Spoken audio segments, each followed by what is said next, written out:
Welcome to World Cinema Reviews. This is your host Frank the Vamp, and yes, finally we have arrived number one. This is my number one, my favorite top. This is number one out of my list of top 10 Stephen King adaptations. And people who know me should have been easy to guess it because I always praise this film. I praise it on several. In fact, I started YouTube because I clicked on a review of Boogeyman Band of this specific movie, and it made me relive my childhood. This has images.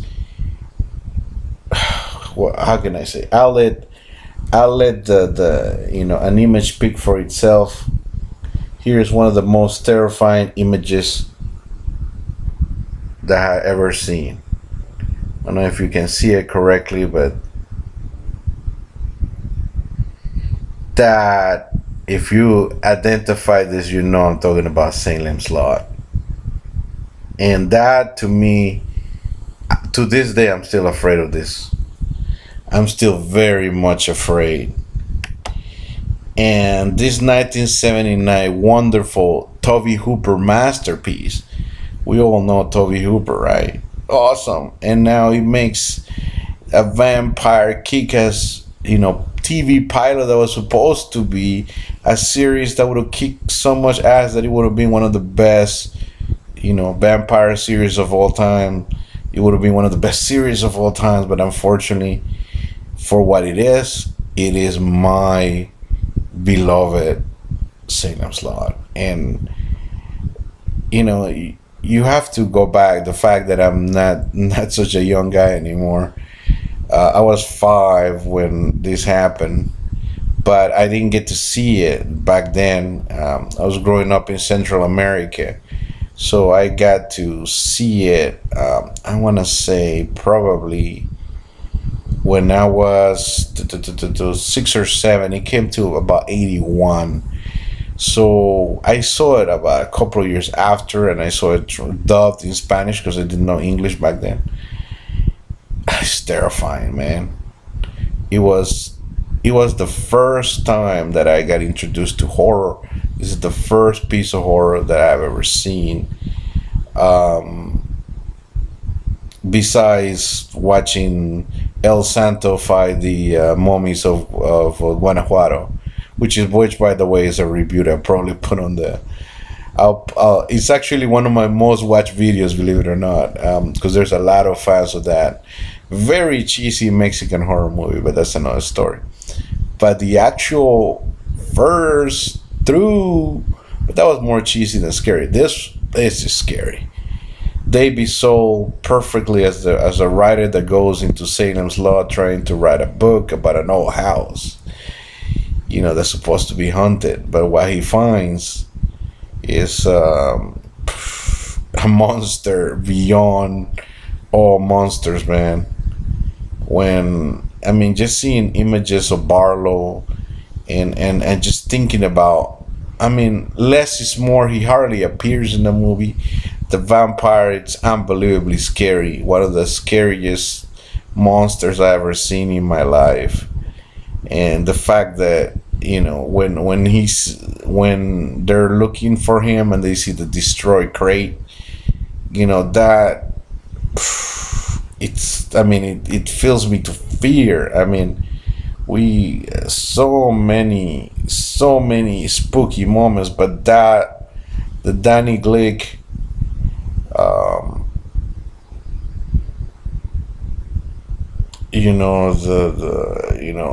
hovering over the window,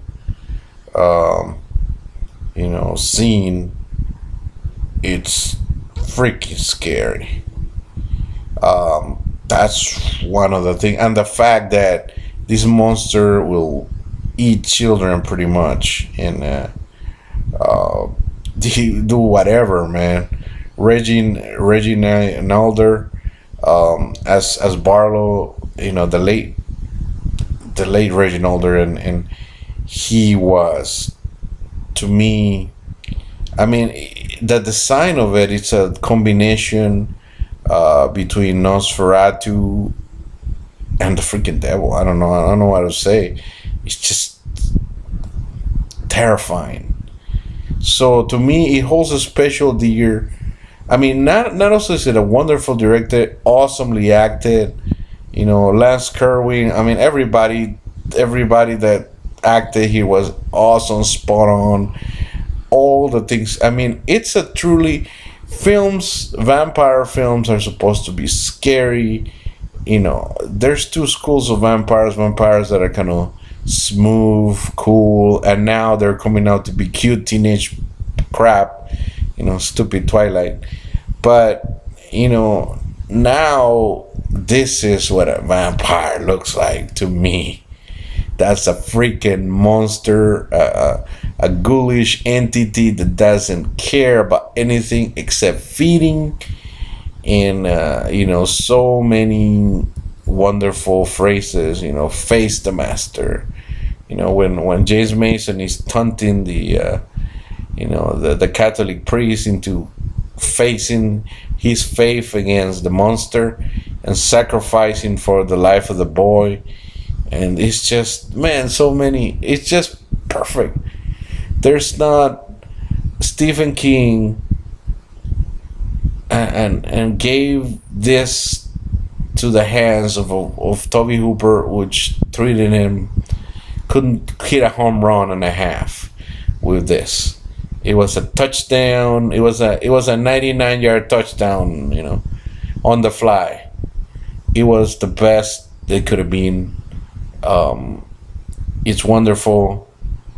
I hope that I always show my beat up copy of the DVD. I hope that eventually they get a Screen Factory re-release Blu-ray or something, because that needs to come out. It's so many fans and more are coming out, and this is getting cult status. Well, as you can see, I just can't get enough of that movie. I just can't. I mean, look. I mean, just look, man. I mean, need I say more? I mean, you know, I'll put on the description you know, the list of the you know, where I talk about. I have a full, you know, Salem slot you know, review as well, so you guys can watch it if you guys want to see my, you know, my complete thoughts. But out of all the movies that Stephen King does, which they're wonderful, and all the movies that I talked about, they're pretty much awesome, and I love them all. But you know, there's only a top 10. But out of all the 10 that we talk about, this is the one that made the highest impression. It was when I was very impressed. It was the first images that I saw, and turns out that they were one of the best. And turns out I'm not alone. There's a lot of people that regard this film as the freaking scariest vampire film of all time. I'm one of them, and it's perfect. I don't care if it was a miniseries. I don't care if it got pieced together to be a movie. It's perfect. I just can't say anything bad about it. I mean, the pacing, the you know, the monster, the effects, the practical effects, everything about it is just gorgeous. Now that you know, now that I praised this film enough, what else do you guys want to see? It's been so fun. Frank Grumpy Andrew, shout out to him, said, hey, you know what about he said he was trying to guess, and one of the guesses was Maximum Overdrive, and I know he was kidding, but yeah, unfortunately Stephen King did also make some real bad adaptations. And do you guys want to see a list of the worst, you know, the top 10 worst adaptations? It's fun, you know. Or just talk about a certain film that you guys want me to review. I know you know, Grumpy mentioned that he liked Children of the Corn. Great movie. I haven't reviewed that. Maybe I should do a full-time review. Let me know what you guys want. Or do you want me to go with another writer or another director? Or do you want to do like top 10 vampire movies? Top 10, that'll be fun. Top 10 vampire movies from the 80s, from the 70s, or top 10 vampire movies overall. Or what about zombie movies? Oh, that'll be real fun. Feed me. I mean, feed me. Tell me what you guys want to see, because I got tons of ideas that are coming up. I think I'm also resurrecting my 80s showdown video spec one coming up. There's also going to be another one, kind of a grindhouse type of two movie reviews at the same time. I'm just full of ideas, and I just want to talk about it because you guys know me. I can talk horror 24 hours a day, 7 days a week, and I'm glad you're my audience.